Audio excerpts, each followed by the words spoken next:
박범계 의원이 사령관에게 답을 연습을 시키고 박범계 의원이 받아 적은 후 본인이 적은 문장을 그대로 하게 강요를 합니다.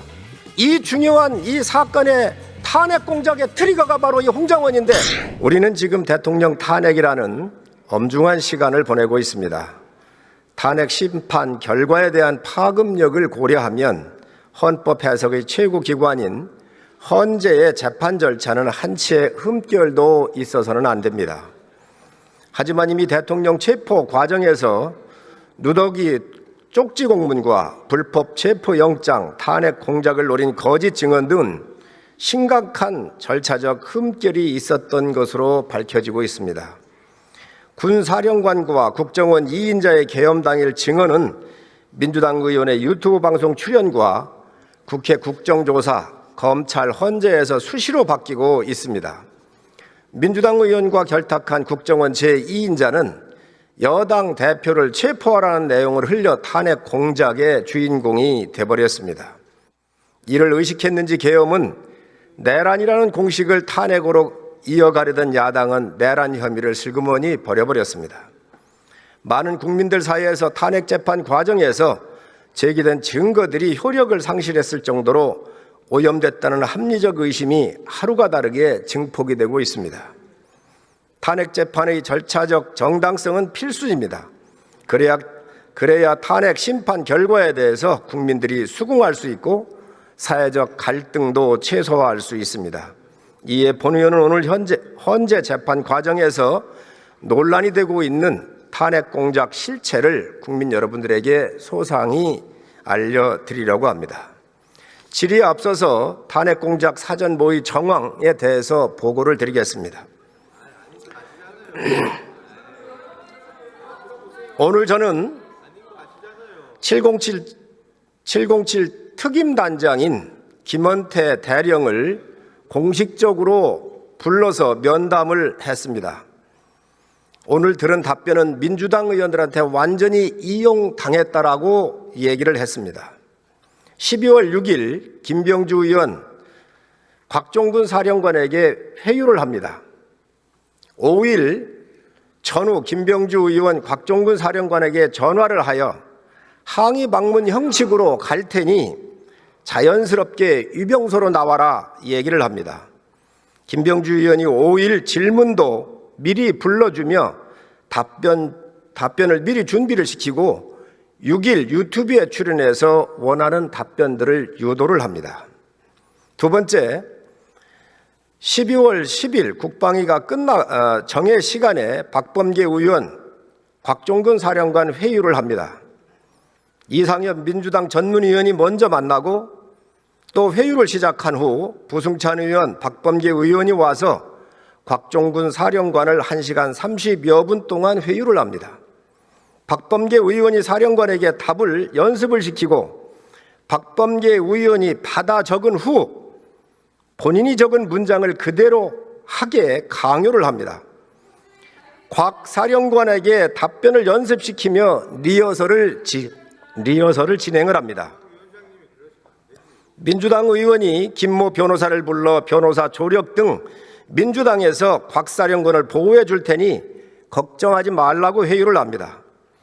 박범계 의원이 공익제보자 추천도 해주겠다고 얘기를 합니다. JTBC 방송이 마치 대기한 듯 바로 취재가 들어갑니다. 이상의 내용은 김현태 707 특임단장이 군 검찰에서 진술한 내용을 저한테 다시 한번 얘기해 주신 겁니다. 이 부분은 민주당 의원들이 어떻게 했는지 적나라하게 알려준다는 말씀을 드립니다. 질의를 들어가도록 하겠습니다. 법무부 장관님 나와주시기 바랍니다.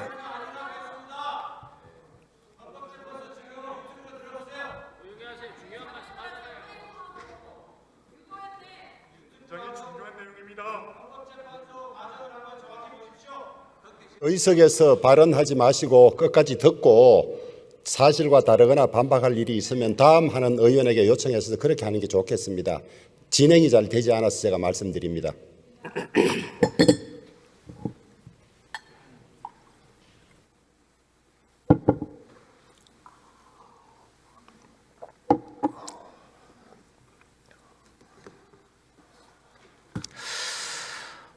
홍정원 국정원 차장 잘 아시지요? 예, 최근에 언론 통해서 얘기 다 들으셨죠? 예, 사건. 이분은 대한민국의 정보기관의 2인자입니다. 미국의 CIA, 이스라엘의 모사드, 영국의 MI6 이러한 정보기관, 세계적인 정보기관의 2인자들이 정치에 끼어들고 또 국가적 혼란의 트리거가 되고 국가 운명을 뒤흔드는 정치에 개입하는 사례를 혹시 들어보신 적 있습니까? 뭐 특별히 그 부분에 대해서는 관심 있게 들여다보지 못해서 특별히 자세하게 아는 내용은 없습니다. 간첩을 잡으라고 했더니 간첩은 잡지 않고 대북 공작을 하지 않고 탄핵 공작을 하고 있습니다. 이것은 더더욱 대한민국을 위험에 빠뜨리는 일들입니다. 이게 바로 이적행위입니다.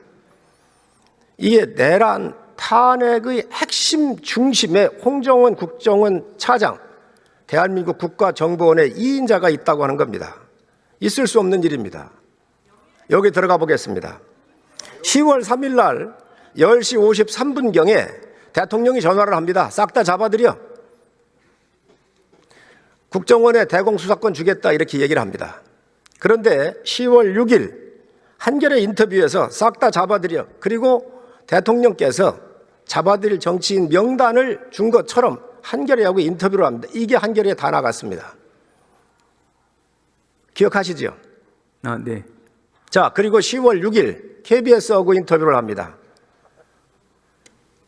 한겨레와 인터뷰했던 거 대통령이 싹 다 잡아들이라고 했는데 그 명단을 준 것은 대통령이 준 게 아니고 방첩사령관한테 받았다 이렇게 얘기를 합니다. 기억하십니까? 네. 자, 이것만으로도 보더라도 지금 국정원 직원법은 어떤 게 있느냐? 17조에 의하면 비밀 누설 금지 조항이 있습니다. 위반했습니까? 안 했습니까? 그 부분 구성요건 해당성이라든지 위법성 조각 등등 논란이 될 수 있는데 이 부분은 제가 구체적으로 말씀드리는 좀 한계는 있을 것 같습니다. 두 번째, 정치 관여 금지 조항이 국정원법에 있습니다. 21조입니다. 여기에 해당이 됩니까? 안 됩니까? 그 부분도 좀 추가 검토가 필요한 사안 같습니다. 차관님, 이렇게 엄중한 사건입니다. 대한민국이 지금 혼란에 빠져 있습니다. 그런데 이 탄핵 공작 핵심에 바로 대통령을 끌어들이고 하지도 않은 이야기를 함으로써 엄청난 혼란을 야기한 사람입니다. 무엇보다도 중요합니다. 그런데 왜 수사를 안 합니까? 왜 수사를 안 합니까? 홍정원 전 1차장의 진술의 신빙성에 대해서 의원님께서 말씀하시는 것으로 이해를 하고 그 부분은 앞으로 재판 과정에서 또 신빙성 여부에 대한 법원의 판단이 앞으로 있을 그렇게 얘기하시면 안 됩니다. 지금 검찰이 이 공소장을 헌재에 보냈습니다. 여기에 이런 것들이 나와 있다는 거예요. 틀린 게 너무 많습니다. 그럼 검찰 책임이 있잖아요. 그럼 바로 얼른 이걸 수사를 해야 되는 겁니다. 왜 안 하십니까? 그리고 이에 대한 증거로 메모를 내놨습니다. 알고 계시죠? 네. 그 메모에 대해서 지금 논란이 엄청나게 큽니다. 먼저 대통령께서 이 명단을 적었는데 첫 번째 명단은 적다가 이걸 버렸다 그러잖아요. 그죠? 국에서 버렸다 그럽니다. 그래서 두 번째 자기가 기억을 복귀해서 적었다 그럽니다. 자, 그런데 이걸 복귀하고 누구한테 재작성 시켰느냐? 들으셨습니까? 네. 누구한테 재작성 시켰습니까? 보좌관, 자기하고 같이 근무하는 그 직원 통해서 작성하게 했다라고 진술한 것으로 알고 있습니다. 이게 살생부입니다. 살생부를 보좌관한테 시키는 사람 보셨습니까? 상식에 맞습니까? 있을 수 없는 이야기입니다. 어떻게 정보의 2인자는 정보를 다루는 사람은 정보의 가치에서 중요합니다. 누구한테 받았는지, 언제 받았는지, 어디에서 받았는지, 무슨 내용을 받았는지 이게 가장 중요한 내용입니다. 그런데 이 내용에 대해서 이게 신빙성이 없고 지금 원본은 버렸다는 거예요. 보좌관을 시켰다는 거예요. 그러면 이보다 더 중요한 게 어디 있습니까? 지금 우리 법무부 차관이 검찰에서 이런 것부터 수사를 안 하면 도대체 어느 거를 수사를 한다는 말입니까? 어떻게 생각하십니까? 네, 지금 위원님께서 말씀하신 그 부분은 최근에 헌법재판소 증인으로 나와서도 이제 논란이 좀 된 부분이기도 하고 앞으로 재판 과정에서도 신빙성 여부 판단에 있어서 여러 가지 추가 검토가 법원 내에서도 아마 될 것으로 생각합니다. 이 국정원 차장이 국정원장 공간 앞에서 받아 적었다 그랬어요. 국정원장 공간 앞에 CCTV가 있을 겁니다. 없겠습니까? 그 중요한 시설에? 빨리빨리 압수수색을 해야 될 거 아니에요. 이 메모를 빨리 입수해야 될 거 아니에요. 이 입수해서 필적 감정하고 CCTV 가다 감정하고 이 중요한 이 사건의 탄핵 공작의 트리거가 바로 이 홍장원인데 이에 대해서 수사를 않는 게 지금 검찰이 지금 뭘 하고 있습니까? 응? 어떻게 생각하십니까? 네, 위원님께서 말씀하신 부분은 취지는 홍장원 전 1차장에 대한 수사를 촉구하시는 취지로 보이는데 일단 당의 그 수사팀에서 여러 가지 수사의 필요성 여부를 합리적으로 판단할 것으로 생각은 합니다. 이 홍정원 차장이 헌법재판소에 가가지고 자기가 이 메모를 썼는데 왼손으로 썼답니다. 왼손잡이랍니다. 이 사람 왼손잡이 아닙니다.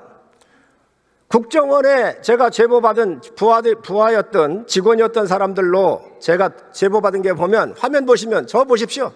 지금 이렇게 쓰지 않습니까? 상습적으로 쓰고 있는 겁니다. 이게 어떻게 왼손잡이입니까? 응? 정말로 있을 수 없는 모든 게 거짓으로 지금 꾸며주고 있다. 탄핵 공작을 하고 있다.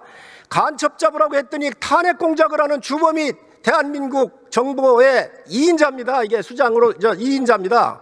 있을 수 있는 일이 아닙니다. 이게. 또 방첩사령관한테 받았다는 이야기 잘 들으셨죠? 네네. 거기 사실관계가 맞습니까? 안 맞습니까? 진술이 같습니까? 안 같습니까? 일부 구체적인 어떤 이제 정확성 이 부분은 제가 구체적으로 말씀드리긴 한계는 있는데 기본적으로 그 공소장에 있는 기본 골격 자체는 이 김영호 국방부 장관이 여인영 방첩사령관에게 이야기했고 여인영 방첩사령관이 이 전화상으로 그 홍장원 1차장에게 이야기한 것으로 이렇게 공소장에 정리가 되어 있는데 구체적인 발언 내용이나 이런 부분들은 추후 재판 과정에서도 좀 세밀하게 검토될 것으로 생각은 합니다. 방첩사령관이 위치 추적을 요청을 했습니다. 위치 추적을. 그런데 그 위치 추적해달라고 하는 걸 다음에 살생부로 이 사람이 둔갑을 시킨 겁니다.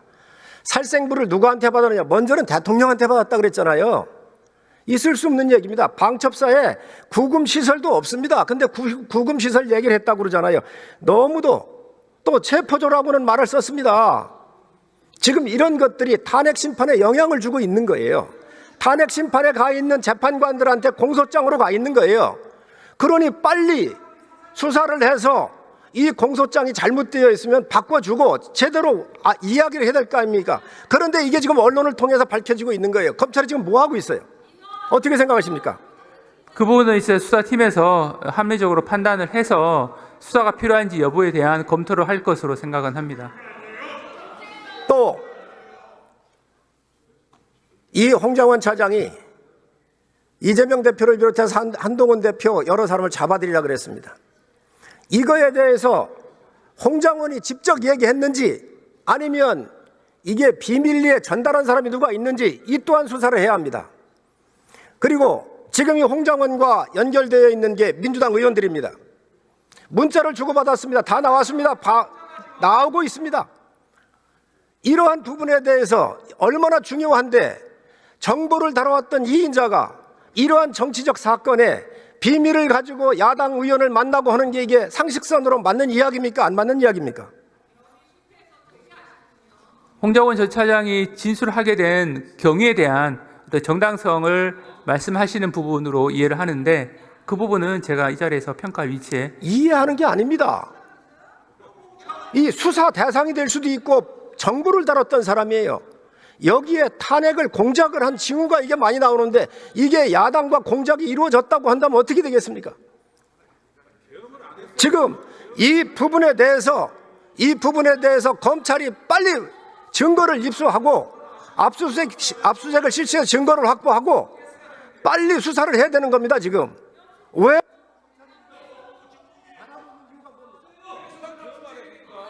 네, 앞에서 말씀드린 바와 같이 수사팀에서 이 부분은 합리적으로 판단할 사항으로 생각합니다.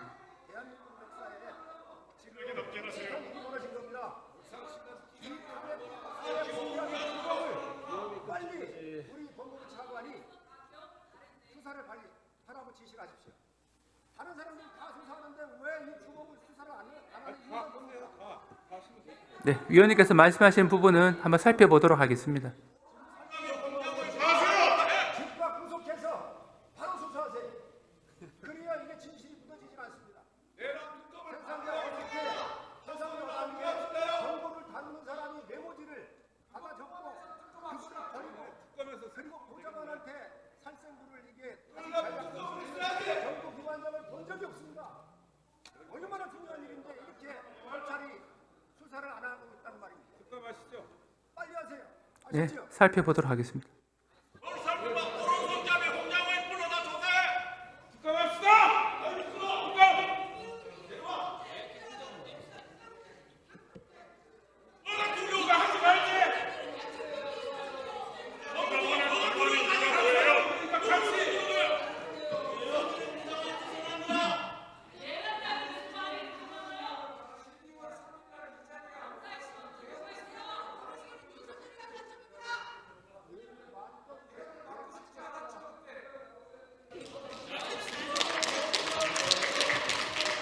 성일종 의원 수고하셨습니다.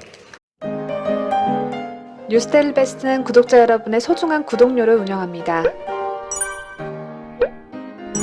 여러분의 자발적 구독료 참여를 기다립니다.